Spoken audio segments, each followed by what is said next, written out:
Hey, and welcome to another episode of Meadow Drive Hoops. This is episode 9, where we talk about basketball, preferably our favorite basketball team, the San Antonio Spurs, being as it we are from San Antonio, and also some NBA news. I am Drew, and with me here, as always, Tony. Tony. And we are currently live on YouTube, Twitch, and also the Experience Twitter page or X page, whatever you choose to call it. So, welcome to anyone that's watching on all three of those platforms. But first and foremost, Tony, how are you doing? I am doing great. I'm doing great. It's getting hot out here in San Antonio. So we had a little bit of a cold weather and it went away. Yeah, that's San Antonio for you. We were all freaking out about the possibility of it being like what 20 degrees, and that went away.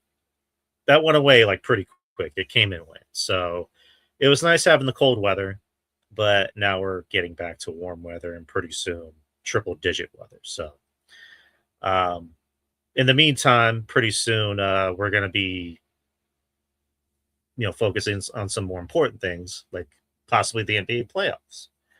Last night was the Super Bowl, to which my Patriots came up very, very short against the Seattle Seahawks, which I Ha ha. figured Ha ha.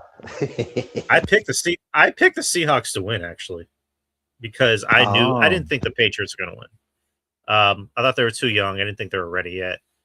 Seattle was just like stupid good. Um, so Weird question I have for you. When did you become a Patriots fan? over a decade ago. So I'm just guessing that's when they were like winning Yeah, around I that mean, because I time. wasn't really watching football. I mean, I would watch football, but it's like the Cowboys are not good. They've never been good. They have been good for a very long time. But there are other teams that I like, but it's just I don't know. I like the Patriots. Betty likes the Patriots, so we're a Patriots fan. But for the most part, yeah, we do love our Spurs in this house. We're a Spurs family in this house. I have one thing to add on. I felt like growing up, I was forced into being a Dallas Cowboys fan just from my brother and my grandpa. And, I wasn't really into the fandom. And, that's why I never became a Dallas Cowboys fan. So I just wanted to add that little nugget. Yeah, I mean they were obviously good in the '90s. Like that was, that's where they got the moniker, America's team, because the '90s was really where they, you know, were America's team. Like they were the team of the '90s, and then before that they were a good team. Before that they were a good team, and then the 2000s is when they just hit a big lull, like a very very big lull. I mean, they obviously made the playoffs in some points, but Yes. they have not been the team from the '90s. So, but All good, all good. Hey, I love the intro. And I think it goes with the Spurs moniker. It's as far as what we were raised on, as far as hearing it in an arena, going to games and stuff like that. So, I'm glad we decided to integrate that. yeah, I like it too. I mean, it goes with the theme. I mean, it goes with the show logo. With Fiesta colors, and anyone that doesn't know, back in our day, for the Spurs, that was the intro. The y'all ready for this? Like that was every Spurs home game you went to. That was the intro, and then I don't remember the exact date, but they just stopped playing it. Apparently, Pop hated it. Like that was the story. Like he hated it. Yeah. But I don't think it was his decision. I just think the stadium was like it's a little bit too, retro. So it's kind of like going to the future. But Yeah, uh, dated. yeah, nowadays they play Kendrick Lamar. They play was it TV off for the intro, which I'm like, yeah, Uh-huh. I mean, it's a good song. It's a cool song. Yeah. But did you watch the Super Bowl last night? I watched parts of it. Uh but I wasn't fully tuned in. It just didn't catch my attention. It didn't catch my eye. I think we started off with, was it 3 straight field goals from the Seahawks, or it might have been 2. It just didn't catch my eye at the beginning. I tuned in for the first half, and then after that, I kind of knew the Seahawks were going to win. The kicker for the Seahawks outscored the entire Patriots team. Whoa. 17-13. But again, I mean, the game was boring, to be honest. Like, I think everybody was more interested in the Super Bowl, in the performance itself, the halftime performance. Yes. Which I'll say this: I thought Bad Bunny was really good. I thought he had a great performance. Granted, I couldn't understand what he was saying. Because I don't speak Espanol. But the vibe, like you can understand a vibe, and the dude had a vibe. Like, he had a aura about him. Yeah. And I was entertained. I was entertained by the performance. I thought he was really good. I also appreciate how he didn't try to get too overly political, like most performers do. Yeah. And it's one of those things of like, I'm kind of glad it's done so people can stop bitching about it. Yeah. Because every post from the day he was announced up until then, every post was like, how is it that they have this guy who can't speak Spanish? He's not an American citizen. Puerto Rico is a part of the United States. And it's just like, can you you're not going to watch it, so why do you care? And then that other thing where they decided to counteract, like, let's have our own halftime performance and let's bring in Kid Rock. Ball with the ball, the bang, diggy, diggy. Let's bring in old past its prime Kid Rock who couldn't even remember the fucking words to his own song. On that note, let's get started with the show. I just thought I'd put it out there because it's a hot button topic. So, but I guess we can start with something a little bit more fresh. So, on Saturday, the Spurs played another game against Dallas, because they played Dallas on Thursday, which they won in Dallas. They also played Dallas here at home. It was a pretty early game. It was at 5 p.m. on Prime, and they won that decisively. But the highlight of the game was Stephon Castle, who recorded the first ever 40-point triple-double in franchise history for the Spurs. So he had 40 points, 12 rebounds, and 12 assists. The guy was shooting lights out, damn near. And the whole team was shooting great too. Like, Harrison Barnes he's getting his shot back, which I'm happy about. Vic still had a double-double. He had like 14 points and 18 boards, I think. Or I might have him switched up. And of course he had some blocks. And the rest of the team was firing off all cylinders. Granted, it's against a very, very depleted Dallas Mavericks team that we'll get into trades later, but they're obviously building around Cooper Flagg, which as they should. Cooper Flagg, I will say that he's living up to the hype. I think he's been doing a phenomenal job, and from what I've seen him, and they're lucky to have him. He's going to be a franchise player for that team, and he's going to be an all-star, by next year. I can already guarantee. But I did look up some facts. As far as like players on Spurs history that's had the most triple doubles. DeJounte Murray actually holds the record for the most triple doubles in Spurs history. 17. Oh, wow. David Robinson had 14, and he also recorded a quadruple double in 1994. Ravid Dobinson. Alvin Robertson has 8. He also recorded the first ever quadruple double in the franchise, or in franchise history. Johnny Moore, 00, had 6. He was also known as the triple-double king for the Spurs. Tim Duncan had 4, and he almost had a quadruple-double in Game 6 of the 03 NBA Finals. I think they should have counted those rebounds, that rebound. They didn't count it. I hold that to this day. It should have counted. Definitely should have. Other players with triple doubles: Larry Keenan had 3. Stephon Castle, he just recorded his second over the weekend. Trey Jones had 2, and Victor Wembanyama has 2.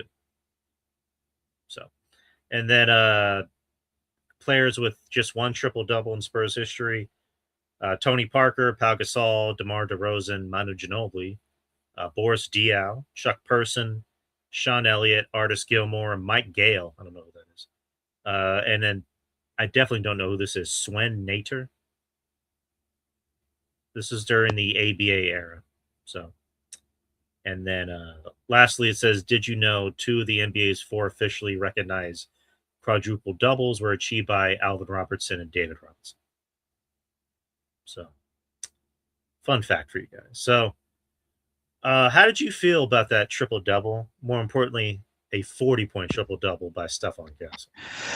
I can probably say this for the most Spurs fans: we weren't expecting that.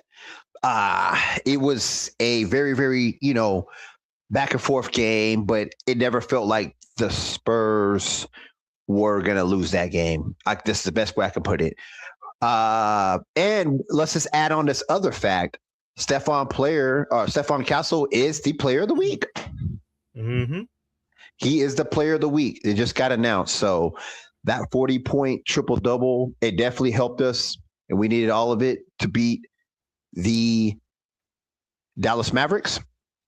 But one thing I want to say, though, it was like a feel-good game. Everybody was hitting on all cylinders. We had Harrison Barnes, HB, knocking down his, patented corner threes. Vassell was showing up, and he was throwing alley-oops to Wemby. Man, that alley-oop was sweet.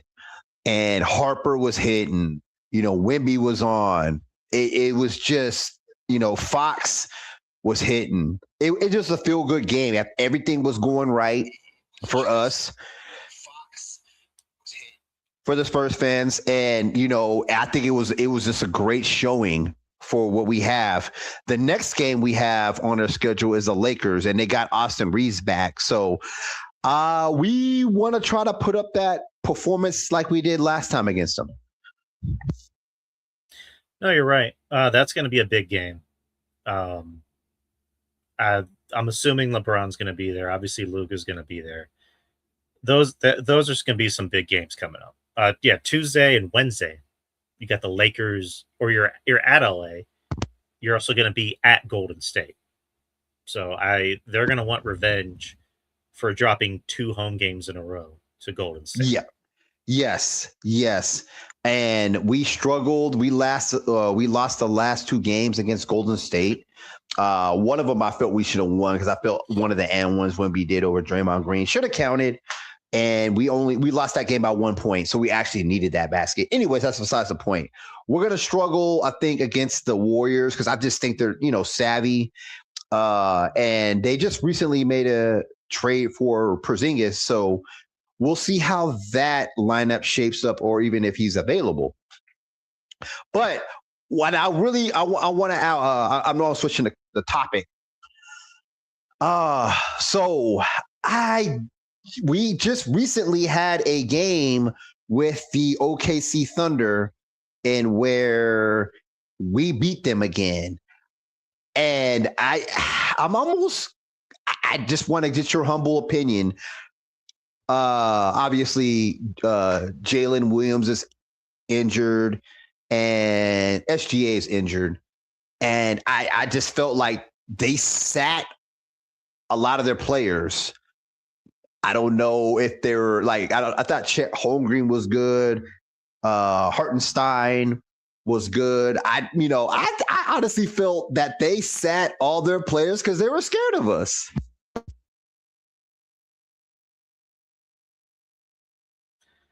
I don't know if I would say scared. I thought it was interesting how they sat all their players down. And they're going to be out for a while. SGA is going to be out for a while after the All-Star game. So I don't want to go as far as saying scared. I just think I mean, because the last game they played, they beat the shit out of the Spurs at OKC. So let me just point that out. But I don't Okay, want to yeah, say okay. scared. I don't want to say scared, but I just think they looked at it as like, you know, our guys are hurt, so let's not chance it. Let's just sit them down. They only had Mhm. 8 players, and granted, the game was kind of close. Like it was way too close, especially since they had like 8 players playing. Um, so that should have been a decisive win. So I'm a little mad that wasn't a decisive win, but it's still a win. Also, I know you saw this. So on Inside the NBA, Shaquille O'Neal pointed that out, where he's like, the Spurs are going to beat the Oklahoma City Thunder in the conference finals. I have said that in previous broadcasts we've had, that I feel that confident, and if we go to a 7-game series with the OKC Thunder, I feel like we can beat them. I have other grievances with other teams in a 7-game series, but I think it's just something about OKC that we just have their number and we are able to match up with them and on both ends, and we make, SGA, Jalen Williams, people work more so than other teams because we just have dual threats. Right. I feel Yeah. like we At just the end, punked them. We punked them. I feel like it's just like Wemby comes in there. He's like, I'm better than everybody, and he just lets it be known. I feel like we just punked them. So that's my opinion. yeah. I mean, at the end of the day, it's all about matchups. I think the Spurs do match up well with OKC when they're 100%, and obviously when the Spurs are 100%. Um, I think that I I think it's good that nobody's afraid of OKC. Not even just the Spurs, because when Golden State was Golden State, everybody was afraid of them. OKC doesn't seem like everyone's afraid of them. And True. I had said at the beginning of the year, I think OKC. I made a lot of claims. I said OKC can maybe get to 70 wins, but that's not the case anymore. It's all good. It's all good. They can possibly even drop the number one spot, and the Spurs could maybe creep up into number one. Hey, look, the sun shines in a dog's ass sometimes, so you could be right. So, but at the end of the day, it's all about matchups. I do think OKC and San Antonio would be a better matchup. It'd be a better money matchup, as far as like ratings goes. And I know everybody's like, oh, the Spurs, ratings killers. I'm like, this is a different Spurs team. This is Wemby. This is a generational talent. He's Yes. money. Like, to me, he's more money than Tim. I said this, before. Whoa! Love Tim. Hot take. Obviously, hot take. I mean, do it. You got to do it. Hold on. All right, say it one more time. Say it. Hot take. Tony.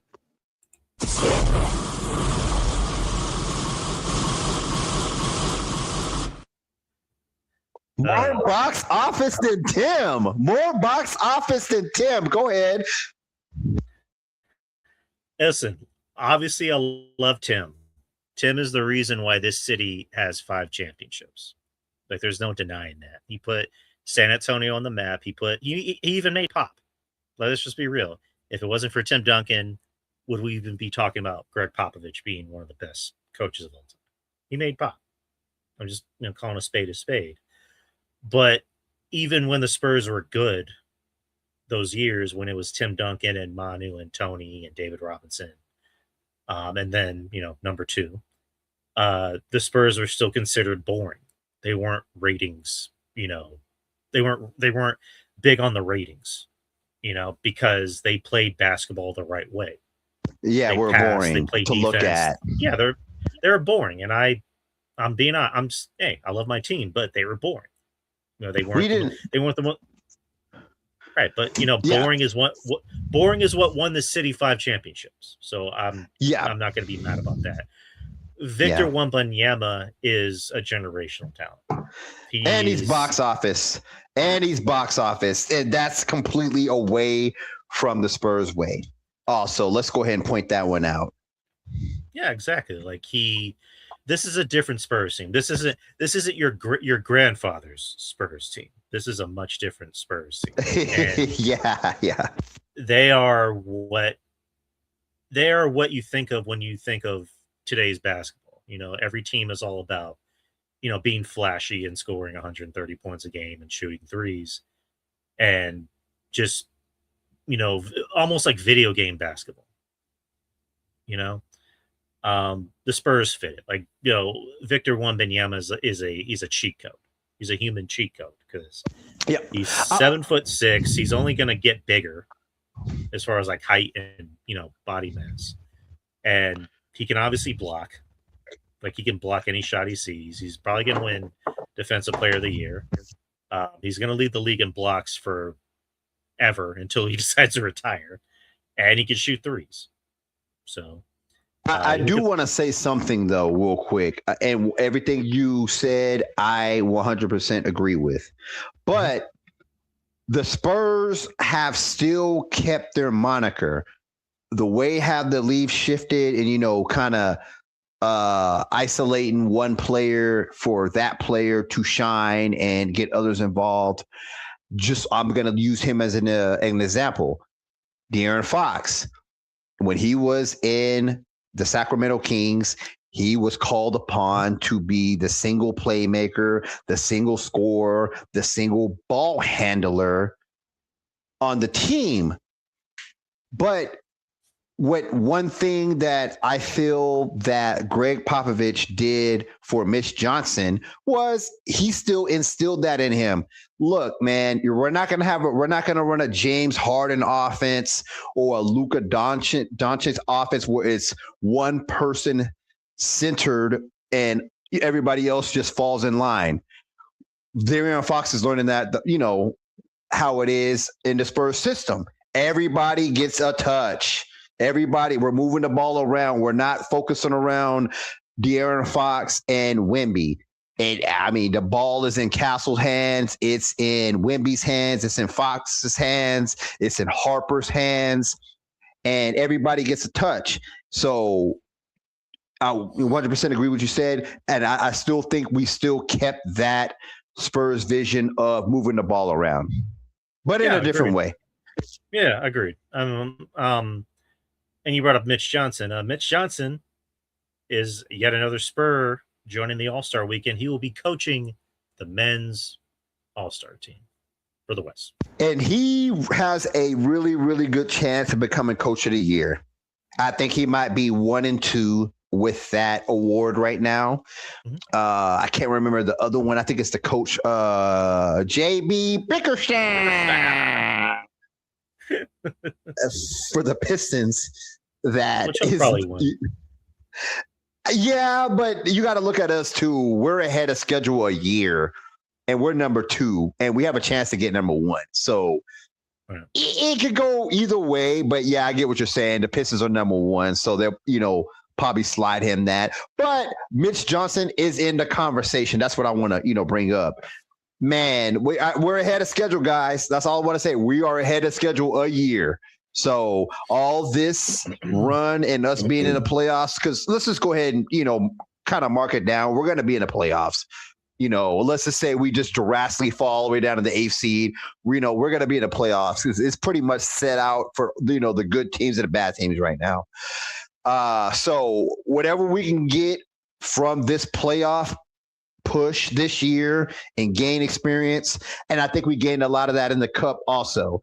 So it's going to go a long ways for us just getting in the playoffs and seeing what we can do. And this gives us the light to kind of show who is ready for the big game. Who is ready? Who wants the ball? Who's going to knock down shots? Who's going to play defense? Who crumbles when it's time for the rubber to meet the road? Champagne, I'm not, is he going to be able to knock down key threes for us to, beat some teams? Because sometimes we need, a Champagne or a Vassell, just to knock down some threes in Barnes and key moments, pivotal moments. And, it remains to be seen. And Wemby, is Wemby the guy the last second, and we've seen him do this before. I'm not doubting him. He's done it. I've seen it. But in the playoffs, is he going to be that guy where you'll be like, okay, look, 5 seconds left. We need a shot, Wemby. We're giving you the ball. We just need to be put in those situations. No, agreed. I mean, I'm intrigued to see how this young team can do in a 7-game series. The NBA Cup, I think, was kind of like the litmus test almost. Yes. And, yes. Some guys did well, some guys didn't. But I think for a guy like Wemby, I think he wants it because, he said straight up, I'm so used to winning. He was winning a lot in France and he was a young kid. Like he wasn't even he didn't have like hair on his nuts yet, pretty much. And he didn't drop his balls. He didn't drop his balls yet. No, like he came to the NBA and he was still kind of a kid, and he's like, I want to win. Like I want to win already. And now he's in a perfect position to kind of show, can he win? And obviously the Spurs are going to make the playoffs. Granted, if there's no big injuries, which this team has shown, even with injuries, they can still play well. Even without Wemby, they can still play. This is true. This is true. Even without De'Aaron Fox, they can still play well because you still have that 3-headed monster, which I've been noticing as of late. Mitch Johnson has been putting all 3 guards on the court. And Did you see that? Did you see? It wasn't. I don't know if it's this. I'm sorry to cut you off. The first Mavericks game, Castle came off the bench. Did you see that? Mm-hmm. Okay, that's all I wanted to say. Go ahead. I thought you were gonna be like, I was waiting, like, yeah, what happened? You're like, yeah, that's it. It just threw me off. And I know he's coming off an injury. But I think the game before, his injury, the game after his injury, I think we played Charlotte or one of those teams. I can't remember who he played, but he was available and he started. So it kind of threw me off. That's all I want to say. No. Yeah, I mean, that's been kind of the norm with this team is, when you come back from injury, they want to play it safe and, backlog your minutes. So they did it with, they really did it with Wemby, and they're going to do it with Stephon. And obviously it worked because, we saw what happened on Saturday, but forgot what I was going to say. Yeah, just the Spurs, they're getting their rhythm back because they lost it for a while. And we did talk about this on another show where when you get everyone back, there's going to be that worry of like, is the chemistry going to be there? Because, at the beginning of the season, Fox, not Fox. In the beginning of the season, they didn't have Fox. And then when Fox came back, they didn't have Wemby or Castle. So Fox had to be the guy carrying the team. And then everybody came back and it's like, okay, who's going to do what?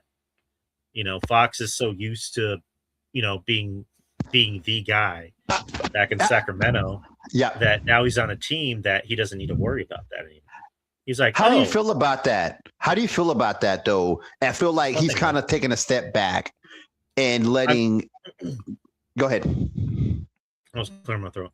No, it's just like it's not like we haven't seen something like this before, where a player is a very good team, or he's like an all-star on a bad team, but then he gets to a good team and realizes, oh, I don't need to do as much. Ron Harper, for example, Dylan Harper's dad. He was an all-star in Cleveland, and he was, I think he was an all-star with the Clippers too. And then he gets to the Bulls, and it's like, oh, Michael Jordan's here. I didn't know that. I didn't know where he was at before the Chicago. I didn't know he was an all-star. That's impressive. He was a 6'8", 6'9" point guard. It's crazy. Yeah, like another good example, Kevin Garnett. He was the big ticket in Minnesota, and I think he kind of got exposed getting to Boston because it's like, oh, I don't need to be that guy anymore. I can just be the defensive anchor, and he was, and it worked out. Yeah, he had someone like De'Aaron Fox, he had Paul Pierce knocking down game winners, and De'Aaron Fox can do the same thing with Wemby. They can kind of diversify, go back and forth with who gets the ball last. Go ahead. Sorry. No, agree. Like they can just trade off and find other things to stay relevant. If Wemby isn't giving you 20, he can still give you like 14 and 15 and 3 blocks. If De'Aaron can't give you 20 and 30, he can still give you maybe like 15 and 9 assists. Same thing with Fox. Fox, not Fox. Castle. Castle can be the playmaker. He can be the defensive anchor. Dylan Harper, same thing. If he can't give you 10 plus points, he can give you 8 rebounds. You'll get Julian Champagny. If he's not scoring, he can rebound the ball. He can give you like 10 rebounds a night, which is weird coming from him. Also, another dude, and this is a good segue, is Carter Bryant. He's starting to come into. Hey, well, let me speak on that real quick. I had mentioned this on the earlier broadcast. It probably been his first or second episode. Carter Bryant was drafted solely to take Sohan's spot. It was more like, Sohan, you've been here for 3 to 4 years, okay, and he got drafted by Pop or whatever. Pop worked with them. Okay, cool. 1-2 years, you still don't have a jump shot, just, work on your game, Sohan. And the third year came, which was last year. And, we just didn't see any development. I mean, don't get me wrong. He's a great defender, but the way this league works now, centers are shooting threes. So, if we got our defensive player in him and he's not able to knock down a corner shot like a Bruce Bowen, like a Sean Elliott, people like that, it's a problem. So we addressed that in this last draft by drafting Carter Bryant, CB. I knew as soon as I seen it, I was like, Sohan's clock is ticking. He better get in the lab. And, we saw in the offseason where he was, in the lab working on his 3. He knew that was one of his weak spots, but he did it a year too late. We needed him to do that last year and carry over to this year, and he'd probably have a higher 3-point percentage. But let's relay this message to CB. Carter Bryant, oh my goodness. He is still missing dunks. He's in the dunk contest. Yeah, he's still missing dunks because I believe one of the last couple games he almost missed it. But he is everything that I wish that Sohan was. Sohan's an elite. Carter Bryant's an elite defender. I saw him get a couple blocks, guarding men straight up and just swatting their stuff, getting alley-oops, shooting threes from different areas on the court, opening up. He's not really doing a lot, but it feels like a lot because we were missing that 3-and-D young guy, and Carter Bryant is a young piece, and he's doing things that we wish Sohan would have did. And that's why Sohan's on the chopping block. Mm-hmm. Well, I mean, but he's gonna be out in the offseason. Yeah, he's gonna be out this summer for sure. He's gonna be out. Yeah, Carter Bryant, I can't rave enough about this guy. I was high on him in the draft, because everybody was about Dylan Harper, and I'll admit I was, I was kind of poo-pooing on Dylan Harper. Same here. I didn't see too much on him. Yeah, but Carter Bryant, I looked at that dude. I'm like, that guy has it.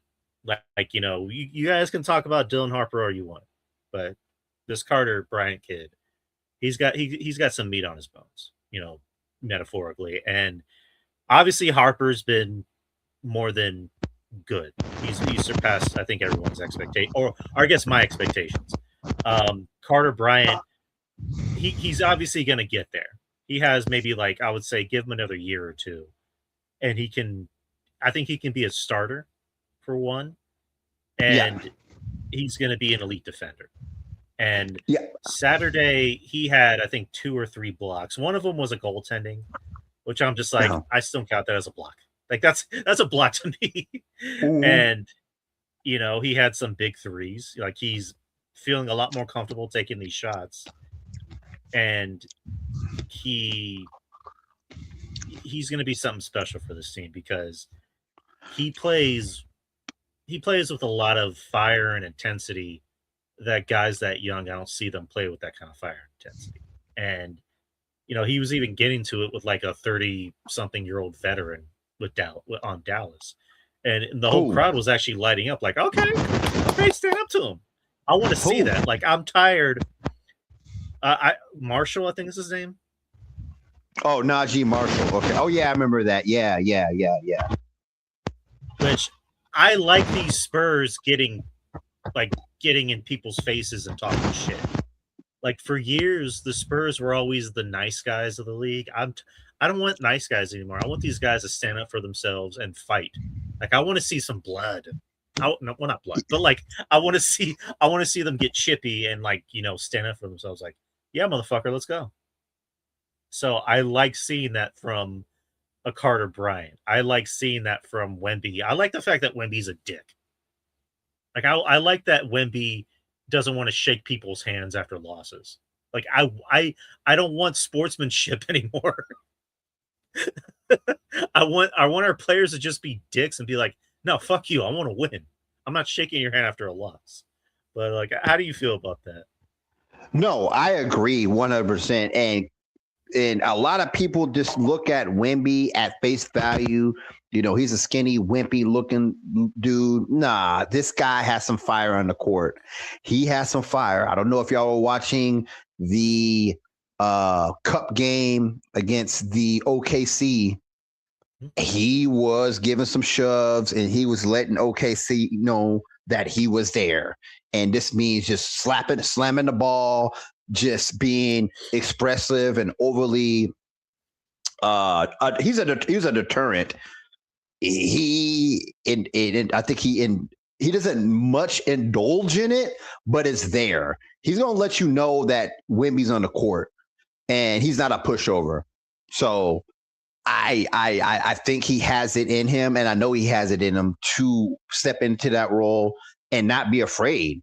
He's not afraid. He wants to be that guy. If you want to be that guy, we're going to put the ball into your hands when it's crunch time, and you're going to make the decision. And more times than not, he does that. Yeah, like I love seeing this, and this is why I love this team. Especially this young, very chippy team with an attitude. So, and the playoffs are 2 months away. It's crazy to think about that. It's almost here, and we're gonna have Spurs playoff basketball for the first time in 7 years. So, I love seeing it. It's my favorite time of the year. Yeah, let's talk about the trade deadline real quick. It came and went. It happened. It ended on Thursday, last Thursday, and here are all the trades that happened. I want to say one thing. The Spurs are one of 3 teams that didn't do anything. That's our moniker.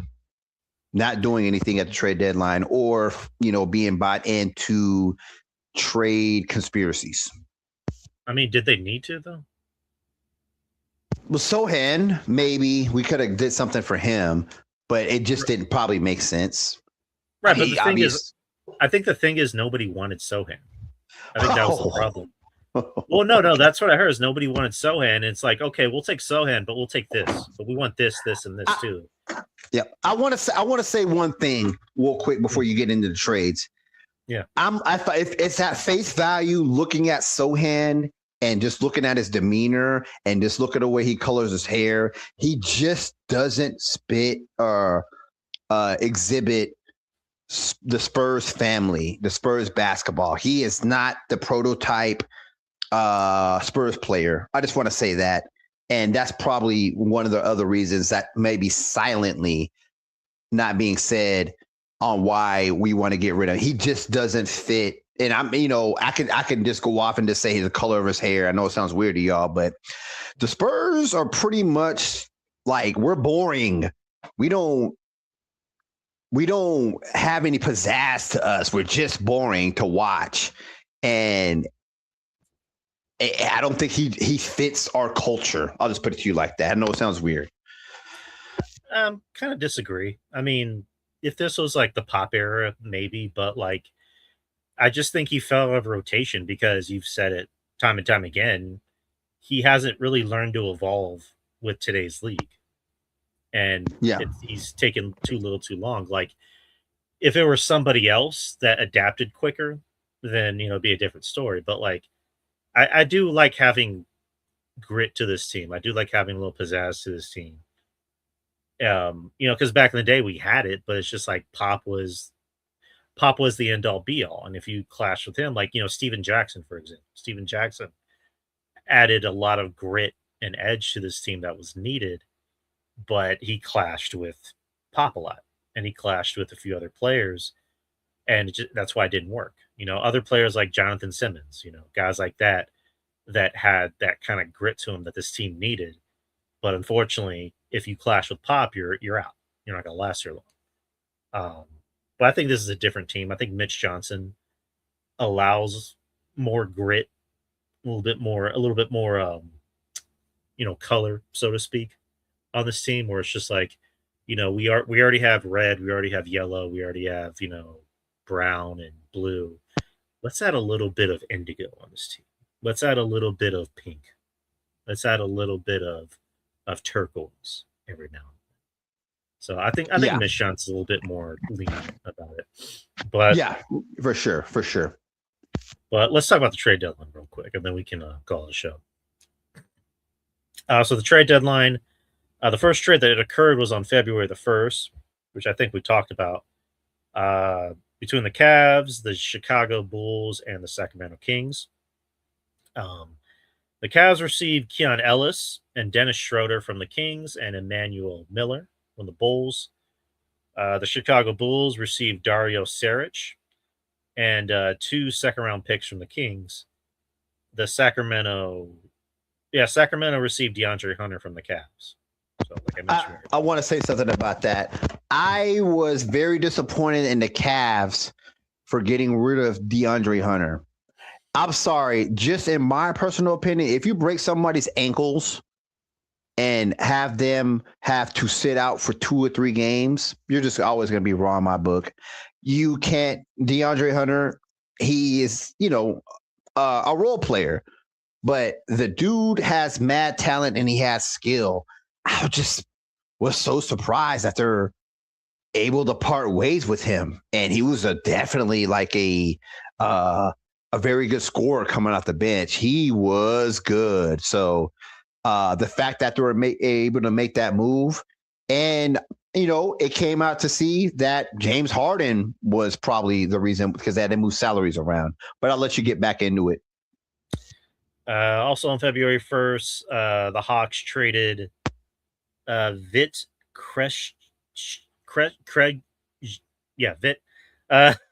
for Duop Reith and 2 second-round picks.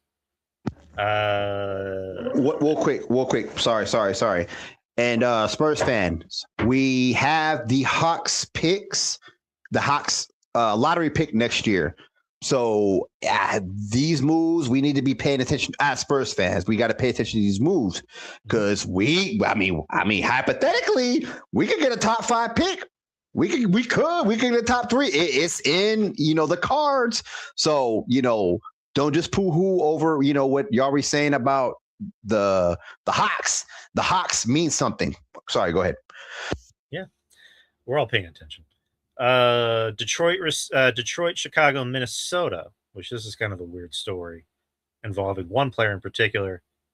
Detroit received Kevin Huerter from Chicago, and also Dario Saric from Chicago, and a 2026 first-round protected swap.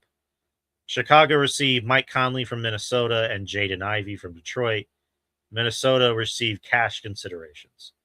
And Mike Conley is kind of an interesting story with these trades, which we'll get into pretty soon. Memphis and Utah. This was probably the biggest one out of the bunch. Utah received Jaren Jackson Jr.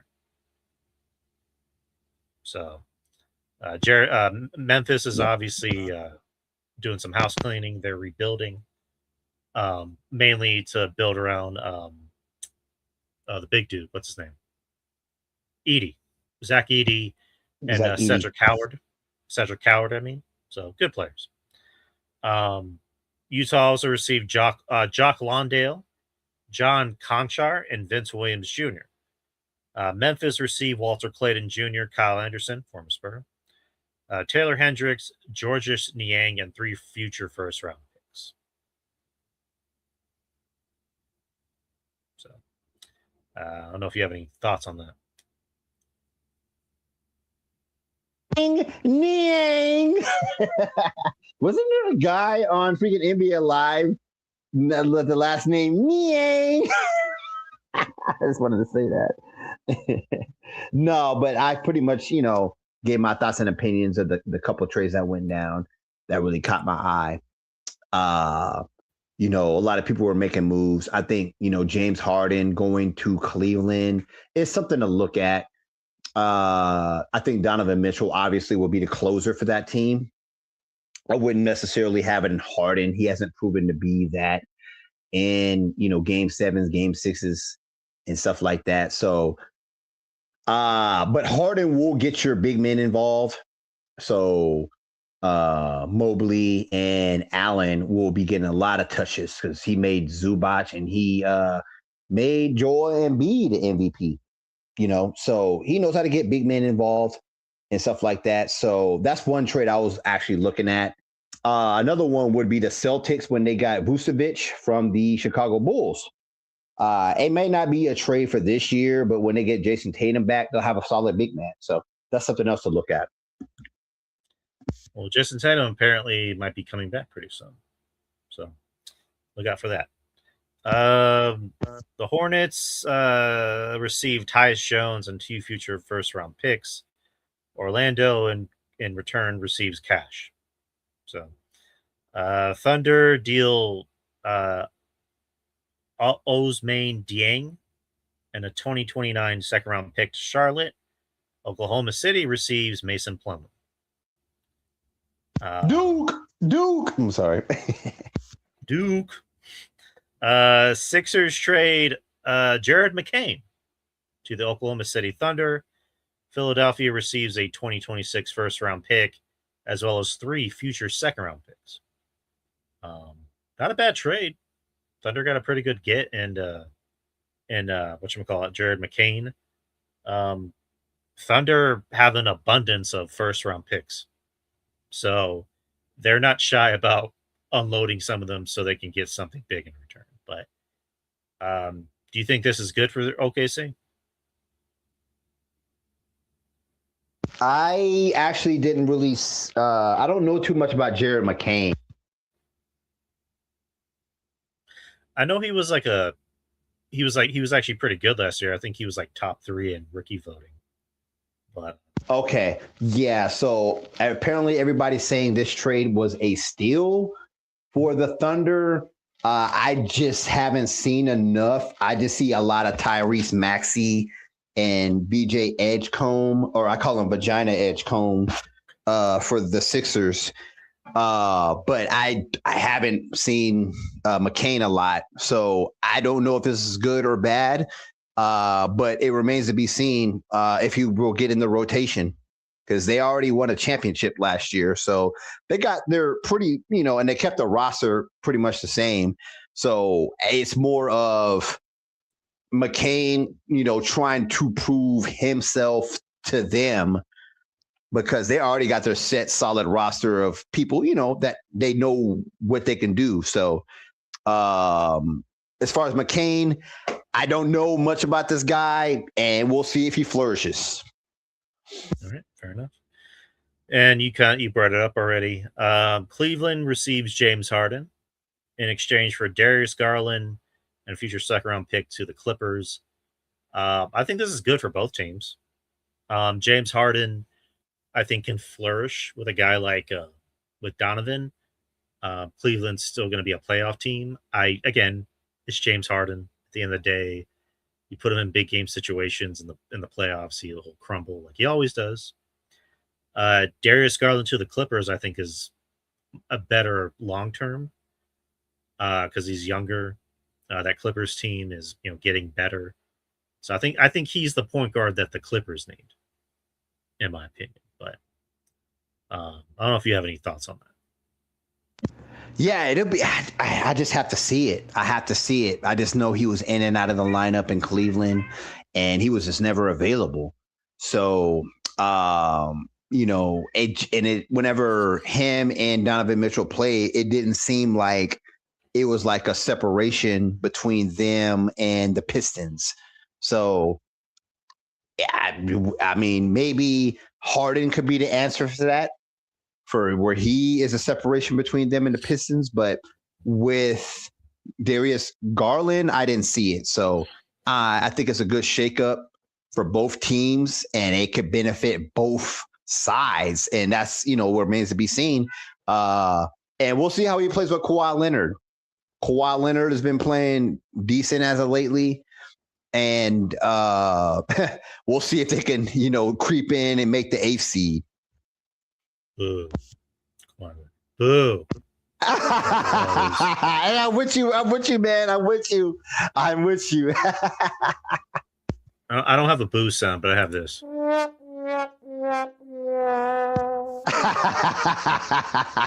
Yeah. I'll get a boo sound whenever Kawhi's Leonard. Kawhi Leonard's name pops. But in the meantime,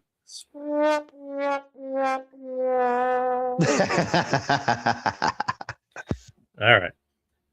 Eric Gordon goes to the Memphis Grizzlies in exchange for a 2032 second round pick swap, and in the draft rights to Justinian Jessup. I don't know who that is, but didn't know Eric Gordon was still playing, but good for him. The Nets trade for Hunter Tyson. They also receive a 2032 second round pick. Denver receives a 2026 second round pick. Least favorable Atlanta or the LA Clippers. Josh Minott to the Nets in exchange for cash. The Hornets acquire Xavier Tillman Sr. And cash from Boston, and Boston gets a 2030 second round pick. Jack Londale's name pops up yet again. He's traded to the Atlanta Hawks in exchange for Lonzo Ball via the Cleveland Cavaliers and 2 future second round picks via the Cleveland Cavaliers. Poor guy. Poor guy's had a poor year. Chris Paul wanted to come back and end his career with the Clippers. The Clippers fire him and decide to trade him to Canada because he got traded to Toronto. Brooklyn receives Ochai Agbaji and a 2032 second round pick from the Raptors, and the Clippers receive the rights to Vanja Marinkovic. I want to say something real quick. And he got traded to the Ron team again, or with the Ron team. His voice is not going to be resonating in Toronto with a bunch of veterans like a Scotty Barnes, like a Ingram, and they got some veteran guys in there. So him, coming into the Spurs when Wemby was in his second year, and Castle was in his first year, and Harper didn't even exist. Not literally. It's hard for a veteran voice to come into a veteran locker room and try to gravitate a lot of energy to the deficiencies on what's going on and stuff like that. So yeah, it's not a good team for him to go off on, and I wish he could have wrote his story a better way, ending his career. Agreed. The Lakers receive Luke Kennard. The Atlanta Hawks receive Gabe Vincent and a 2032 second round pick. The Raptors receive Tracy Jackson Davis. Golden State gets a second round pick for this year. The Bulls receive Gershon Yabusele and cash. New York receives Dalen Terry. Dalen Terry's on the move again because he is headed to New Orleans along with 2 second-round picks and cash. New York receives Jose Alvarado, which I think is pretty good for them. Grand Theft Alvarado. Grand Theft Alvarado. Go ahead. Oh, man. Mike Conley, I mentioned he would come up again. He is headed to Charlotte along with Colby White. Chicago receives Ousmane Dieng, Colin Sexton, a 2029 second round pick, least favorable of Charlotte or Denver, a 2031 pick, a 2031 second round pick from New York, and a 2031 second round pick from Denver. So, and I believe I heard Mike Conley is going to ask for a buyout and just go back to Minnesota. What the that shouldn't be able to happen. That should not be able to happen. You should not be able to go back. No. Well, no. I'm not saying no. I'm not saying you're not right, and you're 100% right. If you heard it, you heard it.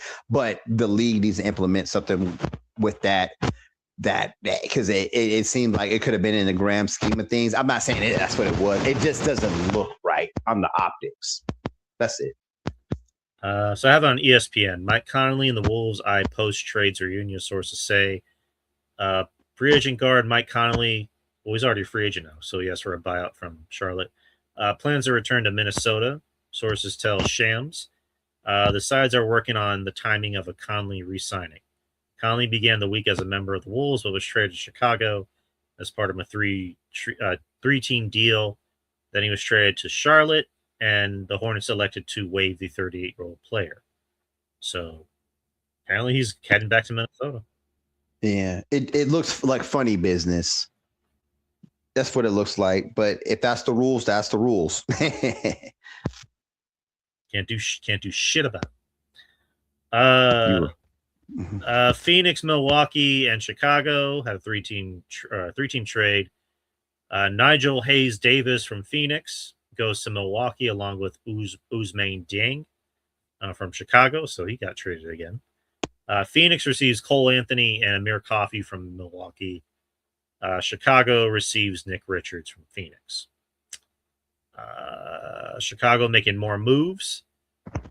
They receive from Minnesota Rob Dillingham and Leonard Miller with a shit ton of draft picks, which I'm not even going to go by. Minnesota receives Ayo Dosunmu. That just sounds like something you yell at people. Ayo Dosunmu! Yeah. Where did what was it? He's so funny. Now I'm gonna let you finish. Go ahead. No, but for real, like that just sounds like something we would yell at someone like when we were in high school. It's like you'd be like, "Hey, Drew, is that Dosunmu? Hey, yo, Dosunmu." I'm sorry. Yeah. And Julian Phillips. So, but what was your question? Who did the Sumu get traded for again? He got traded to Minnesota for Rob Dillingham and Leonard Miller. Oh, Rob Dillingham is going to the Bulls. Okay. Okay, yeah. Rob Dillingham was one of the draft picks that we had drafted a couple years ago, and we traded him to the Timberwolves. Mm-hmm. And I was kind of mad when it happened, but I trust the Spurs front office to make clerical decisions and stuff like that. And when he went to the Wolves, he flamed out. He wasn't as good as he was. I think he played for Kentucky. I was just, amazed at how we're able to do that and figure that out. I think we went with Castle instead, or I forgot who drafted him. No. It was Castle and then Dillingham at like 10. Yeah. So they saw and they scouted this dude to the core, and they found something that they didn't like. And yeah, I was really disappointed about the Spurs on game day or on draft day that we didn't try to pursue and, see what he could have been. But if the Wolves are giving up on young talent, then that lets you know that, once again, the Spurs are right. So I just wanted to say that. I mean, I would have liked it if they would have drafted Donovan Clingan with Stephon, so they can have that UConn reunion in the Spurs. Oh, Donovan Clingan and Wemby at the at the fucking front court. Oof. yeah. But I think I like our odds with Cornette. He's a Yeah, championship. He won a championship. yeah, I love Cornette. I'm just saying, like, imagine that would have been dope. But and then Celtics, they traded for Nikola Vucevic and a 2027 second rounder. Chicago receives Anthony Simmons and a 2026 second round pick. Good, obviously good for Boston. They got a good big man because they had Porzingis in that spot for a while, and then obviously they lost him. Now they got Vucevic, and Boston has been able to stay on that top 3 spot this whole season with no Tatum. Derek White has been having a great year. Jaylen Brown, Yeah, all-star starter. Well, I'm talking about Derek White, former Spur. He came from somewhere. Yeah, the Celtics have been playing great, and if they can get Tatum back before the playoffs, that's a championship team right there. The Pacers. Here's another team that got well. Here's a team that's going to get better next year. The Pacers received Zubac and Kobe Brown from the Clippers. The Clippers received Benedict Mathurin and Isaiah Jackson and some draft picks.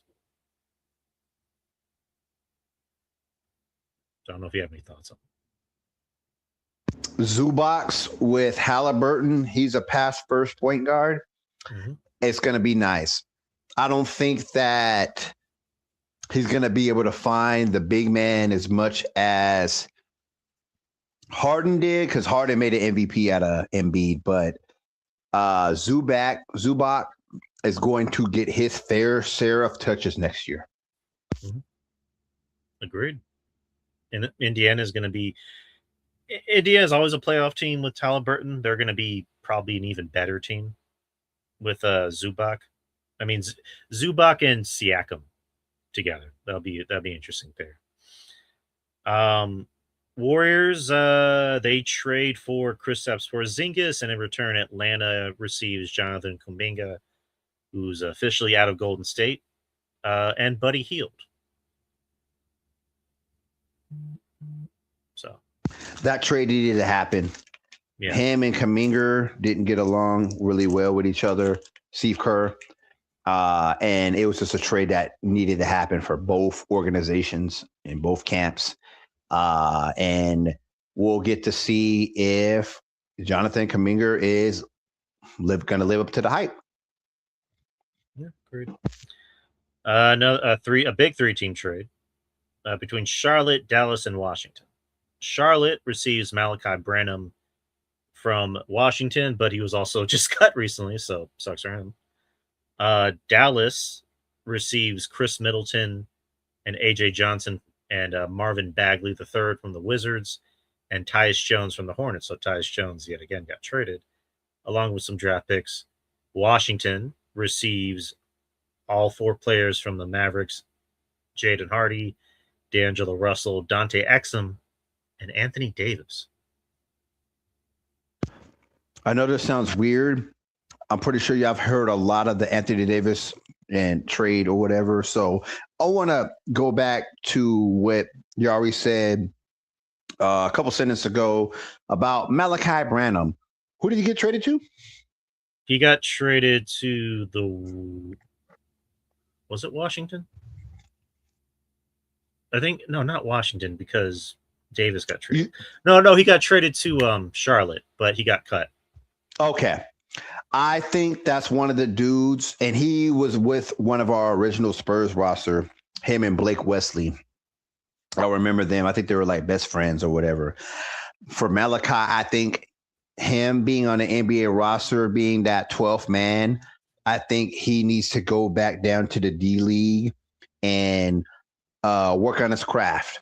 That's all I'm going to say. I think he needs to work on his craft a little bit. And then, engulf himself into being a 6th man or something like that. Because I think him sitting on a roster, the 12th man, he's not getting a lot of clicks. He's not getting a lot of reps.